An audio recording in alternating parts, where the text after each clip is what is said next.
everybody, Mike here with Delta Faucet. Today, I'm going to walk you through how to install a pull-down widespread bathroom faucet with diamond seal technology. Now, this technology includes integrated supply lines which connect directly to your supply shutoffs and reduces leak points. Now, a pull-down widespread faucet has handles that are separate from the spout. It is designed for a 3-hole sink configuration that has a minimum of 6 inches and a maximum of 16 inches between the center of the outside holes. Now, I think it's a great idea to take the time to measure between the center of those 2 farthest holes to confirm that everything will fit well. Today, we'll be installing the Trinsic model, but Delta offers a variety of styles and finishes for this type of faucet. Now, let's collect the tools and supplies we'll need for this installation. You will need 2 adjustable wrenches, some safety glasses, a Phillips head screwdriver, and I recommend a long Phillips head screwdriver because it makes it that much easier to work behind the sink, maybe some silicone, a flashlight for working behind your sink, a small bucket for when we flush some lines, and I think it's a good idea to grab a couple towels. All right, once you got all those tools and supplies, let's jump in.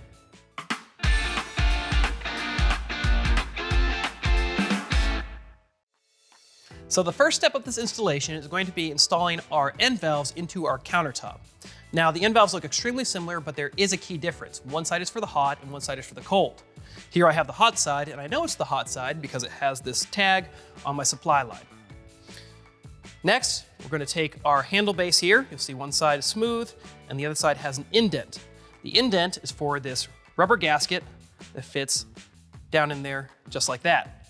Once I got those two together, I'm going to feed them over the end of my supply lines, making sure the rubber gasket is facing down, all the way up to the very bottom of my end valve, like so.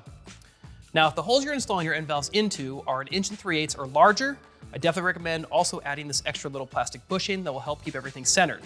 Now, the little plastic bushing has some teeth on it. I want to make sure those teeth are facing up. Again, just like before, we're going to feed it over the end of the supply line, spout tube and that tag, and then we're going to push it all the way up underneath so everything looks just like that, nothing's getting pinched. Once you're ready, we can go ahead and drop this into our countertop. Now again, I have the hot end valve, so I'm going to make sure it's in my leftmost hole. And orientation does matter. You'll see I have my thicker supply line here, and I want to make sure my thicker supply line is facing exactly away from the center of my faucet. Go ahead and feed it down through that left hole. Again, keeping an eye on my orientation. You'll see the end valve also has this flat face here. I want to make sure that flat face is exactly in line with my faucet. Once everything looks good, push it down into place, making sure that nothing's being pinched. Now, I also want to point out that I'm installing this on a smooth countertop surface. If your countertop surface at home was a little bit irregular, I definitely recommend adding a little bit of silicone underneath that rubber gasket just to ensure a watertight seal. Everything looks good with the hot side, so now I'm going to repeat the same steps for the cold side.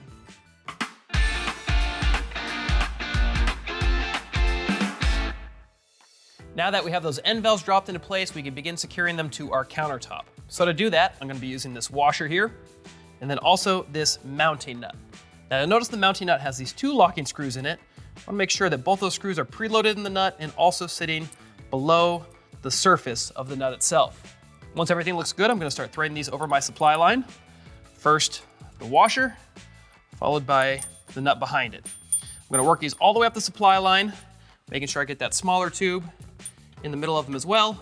I'm going to push my washer and my mounting nut up to the bottom of my end valve, and then start threading my mounting nut onto the end of the valve. Now I can spin it all the way up to the bottom of my countertop until it's snug. And I want to double check alignment here, making sure that my supply tube, the larger of the 2, is facing away from the center of my faucet. And I also think it's a good idea to go ahead up on top just to double check that everything's looking good and aligned.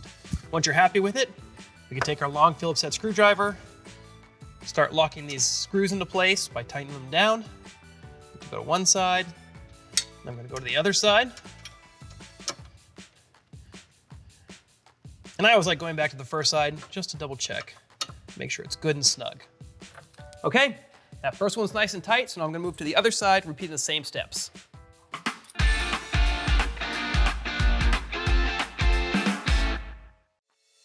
Now that we have our end valves locked into place, we can go ahead and install our handles.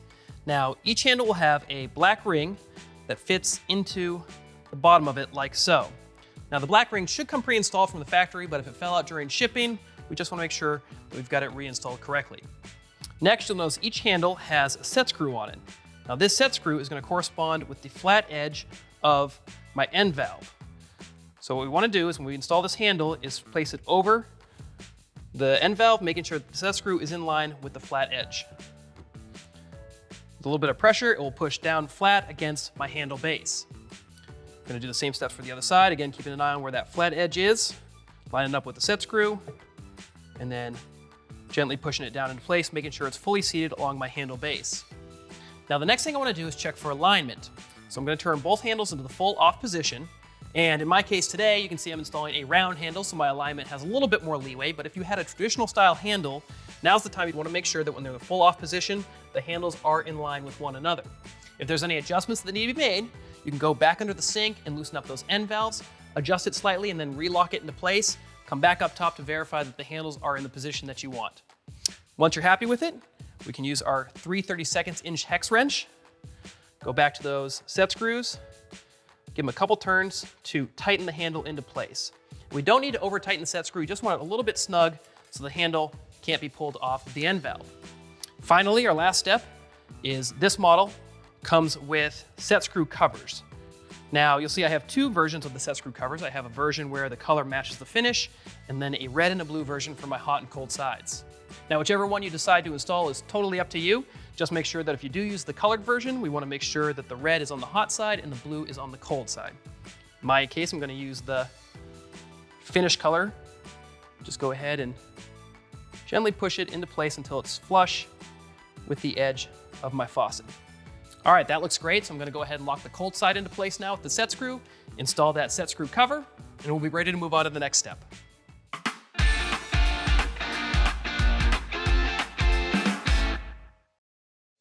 Next, we can move on to installing our spout. So to start, we're going to be adding this rubber gasket to the bottom of the spout itself, feeding the sprayer hose through the center of the gasket, all the way up to the bottom of the spout, where you can see it fits perfectly into the base. Once that looks good, we're going to drop it into our countertop, starting with the sprayer hose down through the middle hole, followed by the spout, making sure that that rubber gasket isn't being pinched in any way as we drop this down to our countertop. Now, based on your faucet model, you may notice that the faucet wants to tilt forward, and that's totally fine. You just want to make sure that the faucet isn't going to fall into the sink. Now, a little bit of a pro tip here is if you have an extra set of hands handy or some painter's tape, you can actually use that to hold the faucet up and in position, which will help make the next installation step that much easier.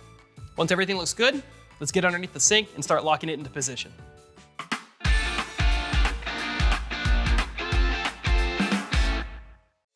Now we can move on to securing our spout to our countertop. So to do this, I'm going to be using this mounting bracket here. I'm also going to be using this mounting nut and the included wrench. Now one thing we want to make sure is that the nut is preloaded into the end of the wrench. So I'm going to go ahead and place the nut in there and then set that off to the side. And second, I want to talk about this mounting bracket for a second. You'll notice that it has two sides. It has a flat metal side, and on the other side it has these lock-in screws. When I put this over the hose, I want to make sure that the screws are facing down and that this flat metal piece is going to be coming in contact with the bottom of my countertop. So when you're ready, I'm going to grab my spout hose here, start by feeding the bracket over the end of it, and then followed by my nut and my wrench. And I'm going to push all of those up all the way behind the sink to the shank of my spout and begin threading that nut onto the shank. Pushing it up over the shank, followed by my nut and my tool. Spinning both of them all the way up. And a little bit of a pro tip is once you get it started, it might be faster to go ahead and use your fingers. Once that's snug, I can bring my tool back. The last couple of turns to make sure my spout is locked into place once I've got the alignment exactly where I want it. And finally using my Phillips head screwdriver to tighten up each one of the locking screws.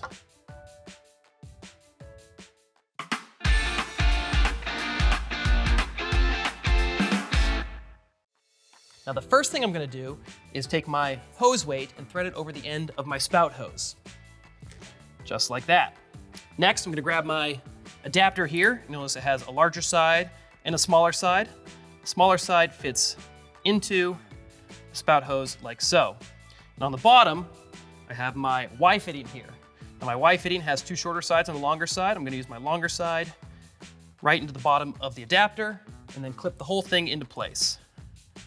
I wanna make sure that both the top and the bottom have both clipped, so I like to give it just a little bit of a tug to ensure I've got a nice tight connection. After that's done, I'm gonna start inserting my hot and my cold inlet tubes into the bottom of my Y adapter.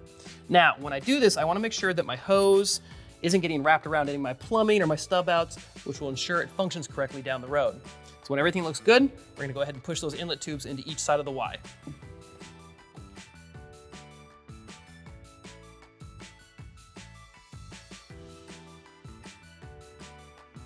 I've made sure I've pushed both those inlet tubes all the way into my Y adapter, and now we can move on to connecting our supply lines to our stub outs. Now, I'm gonna start with my hot side here, making sure I'm connected to the hot side stub out. You'll notice your supply line sometimes may be a little bit long for your application, and that's totally fine. What we can do is we can either kind of twist them in a helix pattern, or if you need to, you can actually loop them as well.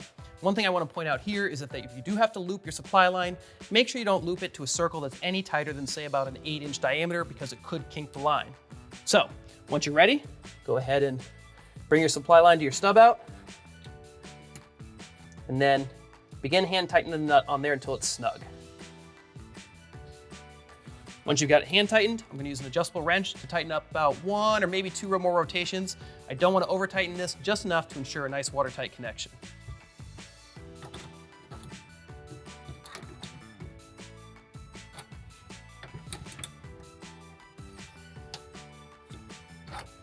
Okay, that side feels great, so now I'm gonna do the same steps for the cold side. Everything under here is looking great, so now I can move on to installing our drain. Be sure to check out the videos we have for that, then come back here and we'll move on to the next step.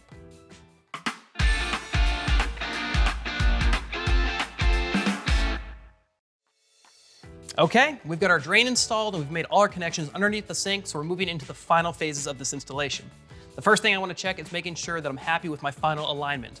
So making sure that both my handles are in the off position, my spout is perfectly centered, making sure there's no other adjustments I want to make, which everything's looking great.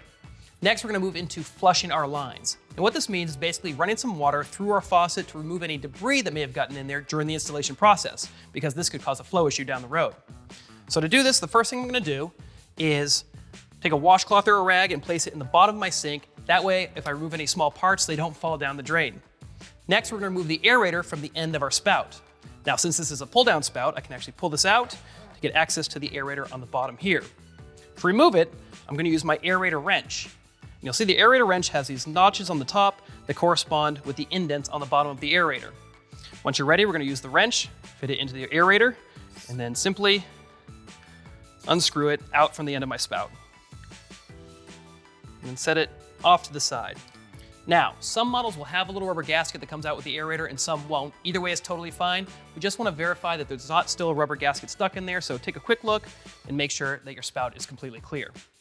Next, we're going to be turning on the water to run it through our system. So the first thing I want to do is make sure that my supply lines underneath the sink are in the off position. Then I'm going to come back up top and turn both of my handles here, the hot and the cold, into the full on position. Once that's done, I'm going to start running water through my system by controlling it from the supply stops underneath my sink. But I want to point something out here. Since we have that aerator removed, it's going to be some increased water pressure that could lead to some more splashing coming out of the sink.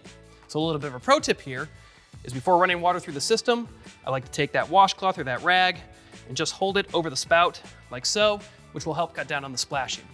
Once you've got your handles in the on position and you're ready to flush the system, we're going to go back underneath and turn on those supply stops. Okay, we've flushed our lines now, so we can go ahead and reinstall our aerator. Just in the reverse steps as before. Fit it back in there, making sure it's seated correctly, and then using my aerator wrench to gently screw it back into place.